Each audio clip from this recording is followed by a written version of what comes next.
বাবাকে ছাড়া প্রথম দুর্গাপুজোয় অসহায় বোধ করছেন অভিনেত্রী সুদীপ্তা বক্সী। সুদীপ্তার এবছরের দুর্গাপুজোর প্ল্যান জানতে যোগাযোগ করা হয় তার সঙ্গে, তবে অভিনেত্রীর গলায় মন খারাপের সুর।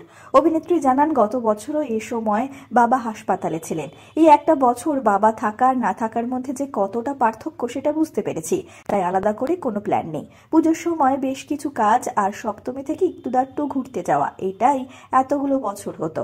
তবে মায়ের জন্য এই বছরটা খুব কঠিন। লাল পেরে সাদা শাড়ি, পায়ে আলতা, পুজোয় দেবী বরণ সবটা গুছিয়ে করতে দেখেছি মাকে। এবার থেকে সবটাই বন্ধ। পুজোর উত্তেজনাও খুব কম। বাবাকে ছাড়া প্রত্যেকেরই মানসিকভাবে যে খুব অসহায় সেটা বুঝতে পারছি। অভিনেত্রী আরও বলেছেন, আইসক্রিম খেতে খুব পছন্দ করতেন তার বাবা, তাই দোকানে গিয়ে বলতেন বাটি আইসক্রিম খাবো। ঘুরতে গেলে ওটা মাস্ট। বড় পরিপাটি ছিলেন বাবা। পুজোর 4টে দিন নতুন জামা প্যান্ট পরবেই। আমাদের সকলের জন্য সেটাই ছিল নিয়ম। মা যদিও একদমই পছন্দ করতেন না ঘুরতে যেতে, তবে বাবাকে আটকাবে কার সাধ্য। ছোটবেলা থেকে বাবার সঙ্গে অঞ্জলি দিতেন অভিনেত্রী, তবে এই বছর অঞ্জলিতে থাকবেন না পাশে তার বাবা। অভিনেত্রী জানিয়েছেন, আগের বছরও এই সময় যখন হাসপাতালের বিছানায় শুয়ে আছেন, রোজ গিয়ে বলতাম আজ ষষ্ঠী, আজ সপ্তমী। এই দিনগুলো বড্ড মনে পড়ছে। নবমীর দিন আর দেখা হয়নি, কারণ সৌম্যদের দেশের বাড়িতে পুজো হয়, সেখানে গিয়েছিলাম।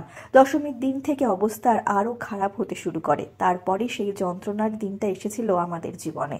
অভিনেত্রী তার বাবার কথা বলতে গিয়ে আরও বলেন, বাবাকে ভালোবাসি, আজীবন ভালোবাসবো, যতদিন বেঁচে থাকবো।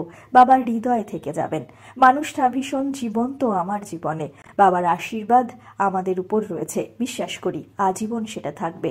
যেখানেই আছেন আশা করব ভালোই আছেন। আমরা হলাম সিনে গসিপ। জুড়ে থাকুন আমাদের সঙ্গে, সাবস্ক্রাইব করুন আমাদের এই ইউটিউব চ্যানেলটি।